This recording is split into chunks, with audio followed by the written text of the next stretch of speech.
magplano para sa buong bayan.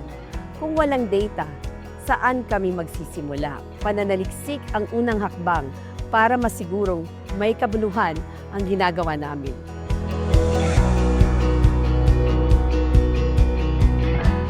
Kapag may numbers ka, may lakas ka.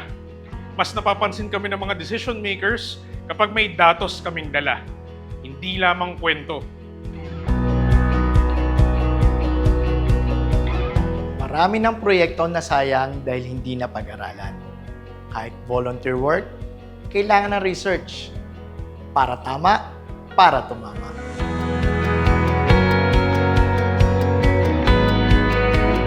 Ang polisiyang walang basihang empirikal, para kang naglalakad sa dilim. You might move, but you're not really getting anywhere.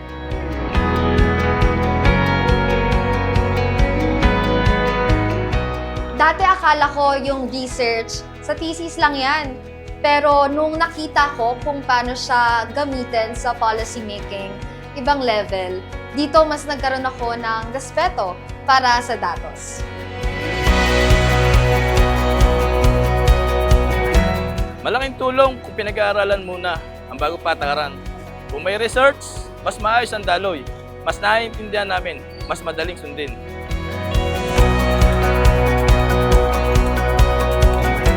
Kapag may sapat na pag-aaral, mas alam ng gobyerno kung paano kami matutulungan. Yung tulong mas napupunta talaga sa nangangailangan. Ang mandato ng PIDS ay makapaglikha ng pananaliksik para sa paggawa ng mas mahusay na polisiya.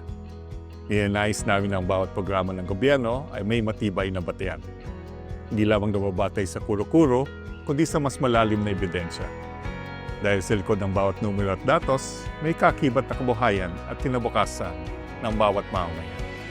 Sa panahon na mabilis ang pagbabago, mas dapat pa natin mayugat ang ating gawain sa pananaliksik. Ito ang nagsisiguro ng bawat desisyon ay makatao, makatarungan at makabuluhan. Sa tulong ng pananaliksik, nagiging mas mapanuri ang ating pamahalaan at mas napapatalas pa ang kanyang nililikang polisiya ayon sa tunay na pangailangan ng bawat Pilipino.